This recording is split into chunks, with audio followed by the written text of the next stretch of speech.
কি রে, মুখটা হাঁড়ি করে আছিস কেন? কেন, আমি কি কুকার যে মুখটা কুকুরের মতো করে রাখবো? ইরি, এত তেতে কথা বলছিস কেন? তুই তাতাচ্ছিস তাই তাতে কথা বলছি। যা বাবা, রান্না করতে গেলে তাপ দিতে হবে না? হ্যাঁ, সে তো দিতেই হবে। দিন দিন ওই কুকারের প্রতি তোর আগুন দ্বিগুণ হয়ে যাচ্ছে কিনা?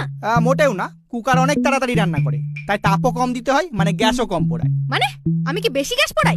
হ্যাঁ, শুধু গ্যাস কেন, ভাতও পোড়াস। আর ওই কুকার যে প্রায় গলা গলা ভাত করে, তার বেলা? আরে গলা ভাত তাও খাওয়া যায়, জলা ভাত কে খাবে? মুখে গরম খুন্তি বসিয়ে দেবো। সেটাও আমাকেই গরম করে দিতে হবে। আর একটা কথা বললে তোর বার্নারে ফ্যান ঢেলে ফুটো জাম করে দেবো। হ্যাঁ, অভ্যাস আছে, প্রায় ঢালিস। এবার মুখে ফ্যান গালিয়ে দেবো উনুনের বাচ্চা। এত বড় সাহস, আমার রান্নাকে পোড়া বলিস? দুটো সিদ্ধ করা ছাড়া আর কি পারে তোর ওই কুকার? আমার মতো বিরিয়ানি, পোলাও, মাংস, পায়েস এত কিছু রান্না করতে পারে? ঠিক আছে ঠিক আছে, আমার ভুল হয়ে গেছে। প্লিজ এবার হাঁড়ি চাচার মতো একটু চাচানো বন্ধ করবি? এই মুখ সামলে, না হলে হাঁড়ি কাটে তোর গ্যাস